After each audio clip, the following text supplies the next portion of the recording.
नमस्कार। आज हम स्पर्श भाग 2 कक्षा 10 का बड़े भाई साहब पढ़ेंगे, जिसे प्रेमचंद ने लिखा है। प्रेमचंद 1880 से 1936। 31 जुलाई 1880 को बनारस के करीब लम्ही गांव में जन्मे धनपत राय ने उर्दू में नवाब राय और हिंदी में प्रेमचंद नाम से लेखन कार्य किया। निजी व्यवहार और पत्राचार धनपत राय नाम से ही करते रहे। उर्दू में प्रकाशित पहला कहानी संग्रह साजे वतन अंग्रेज सरकार ने जब्त कर लिया। आजीविका के लिए स्कूल मास्टरी, इंस्पेक्टरी, मैनेजरी करने के अलावा इन्होंने हंस, माधुरी जैसी प्रमुख पत्रिकाओं का संपादन भी किया। कुछ समय बम्बई, मुंबई की फिल्म नगरी में भी बिताया, लेकिन वह उन्हें रास नहीं आई। यद्यपि उनकी कई कृतियों पर यादगार फिल्में बनी। आम आदमी के दुख दर्द के बेजोड़ चितेरे प्रेमचंद को उनके जीवन काल में ही कथा सम्राट, उपन्यास सम्राट कहा जाने लगा था। उन्होंने हिंदी कथा लेखन की परिपाटी पूरी तरह बदल डाली थी। अपनी रचनाओं में उन्होंने उन लोगों को प्रमुख पात्र बनाकर साहित्य में जगह दी जिन्हें जीवन और जगत में केवल प्रताड़ना और लांछन ही मिले थे। 8 अक्टूबर 1936 में उनका देहावसान हुआ। प्रेमचंद ने जितनी भी कहानियां लिखी वे सब मानसरोवर शीर्षक से 8 खंडों में संकलित हैं। उनके प्रमुख उपन्यास हैं गोदान, गबन, प्रेमाश्रम, सेवा सदन, निर्मला, कर्मभूमि, रंगभूमि, कायाकल्प, प्रतिज्ञा और मंगलसूत्र अपूर्ण। पाठ प्रवेश। अभी तुम छोटे हो, इसलिए इस काम में हाथ मत डालो। यह सुनते ही कई बार बच्चों के मन में आता है, काश हम बड़े होते तो कोई हमें यूं ना टोकता। लेकिन इस बुलावे में ना रहिएगा, क्योंकि बड़े होने से कुछ भी करने का अधिकार नहीं मिल जाता। घर के बड़े को कई बार तो उन कामों में शामिल होने से भी अपने को रोकना पड़ता है जो उसी उम्र के और लड़के बेधड़क करते रहते हैं। जानते हो क्यों? क्योंकि वे लड़के अपने घर में किसी से बड़े नहीं होते। प्रस्तुत पाठ में भी एक बड़े भाई साहब हैं, जो हैं तो छोटे ही, लेकिन घर में उनसे छोटा एक भाई और है। उससे उम्र में केवल कुछ साल बड़ा होने के कारण उनसे बड़ी बड़ी अपेक्षाएं की जाती हैं। बड़ा होने के नाते वह खुद भी यही चाहते और कोशिश करते हैं कि वह जो कुछ भी करें वह छोटे भाई के लिए एक मिसाल का काम करे। इस आदर्श स्थिति को बनाए रखने के फेर में बड़े भाई साहब का बचपना तिरोहित हो जाता है। बड़े भाई साहब। मेरे भाई साहब मुझसे 5 साल बड़े हैं, लेकिन केवल 3 दर्जे आगे। उन्होंने भी उसी उम्र में पढ़ना शुरू किया था जब मैंने शुरू किया, लेकिन तालीम जैसे महत्व के मामले में वह जल्दबाजी से काम लेना पसंद ना करते थे। इस भवन की बुनियाद खूब मजबूत डालना चाहते थे, जिस पर आलीशान महल बन सके। 1 साल का काम 2 साल में करते थे, कभी कभी 3 साल भी लग जाते थे। बुनियाद ही पुख्ता ना हो तो मकान कैसे पायदार बने। मैं छोटा था, वह बड़े थे। मेरी उम्र 9 साल की थी, वह 14 साल के थे।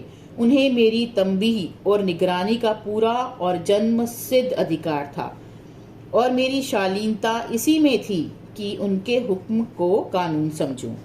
वह स्वभाव से बड़े अध्ययनशील थे। हरदम किताब खोले बैठे रहते और शायद दिमाग को आराम देने के लिए कभी कॉपी पर, किताब के हाशियों पर चिड़ियों, कुत्तों, बिल्लियों की तस्वीरें बनाया करते थे।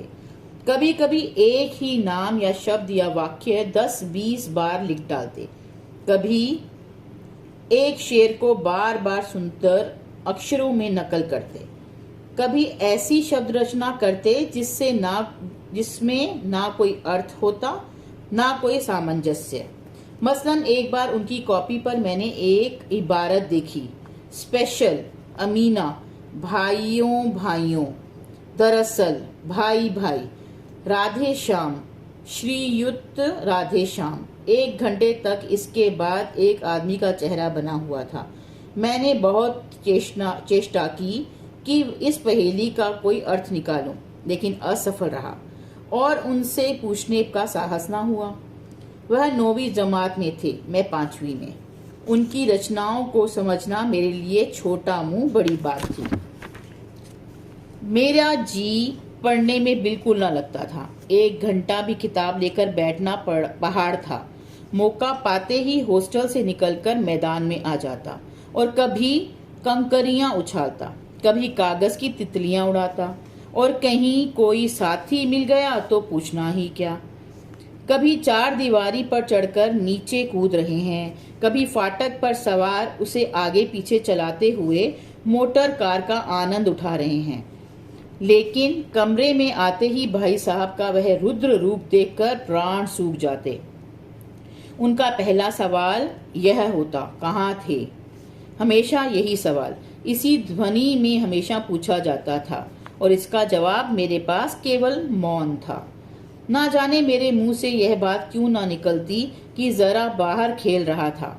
मेरा मौन कह देता था कि मुझे अपना अपराध स्वीकार है और भाई साहब के लिए उसके सिवा और कोई इलाज ना था कि स्नेह और रोष से मिले हुए शब्दों में मेरा सत्कार करें।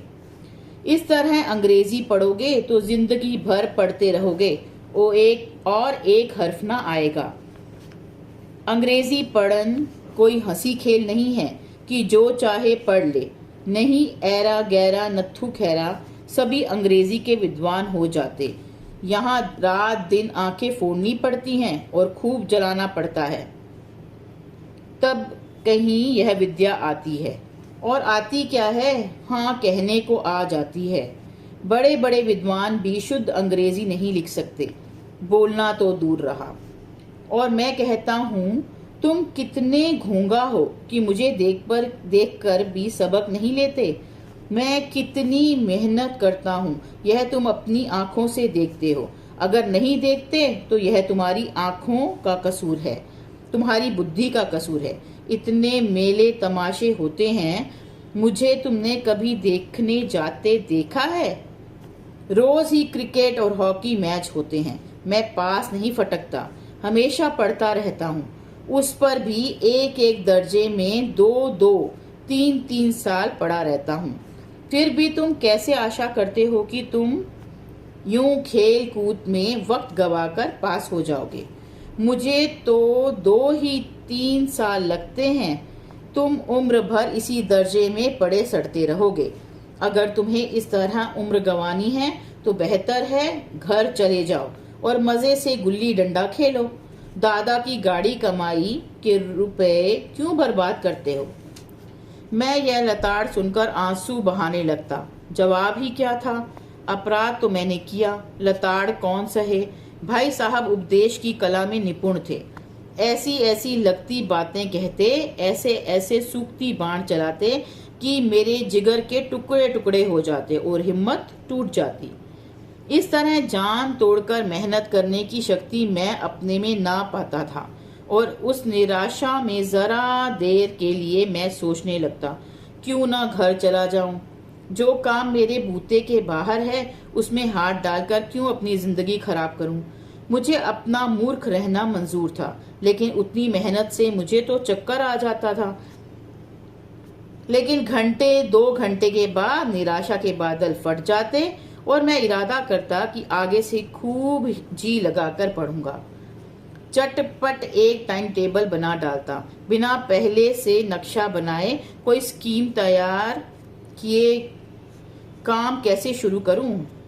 टाइम टेबल में खेल कूद की मद बिल्कुल उड़ जाती। प्रातःकाल 6 बजे उठना, मुंह हाथ धो नाश्ता कर पढ़ने बैठ जाना। 6 से 8 तक अंग्रेजी, 8 से 9 तक हिसाब, 9 से 9:30 तक इतिहास, फिर भोजन और स्कूल। 3:30 बजे स्कूल से वापस होकर आधा घंटा आराम। 4 से 5 तक भूगोल, 5 से 6 तक ग्रामर, आधा घंटा हॉस्टल के सामने ही टहलना।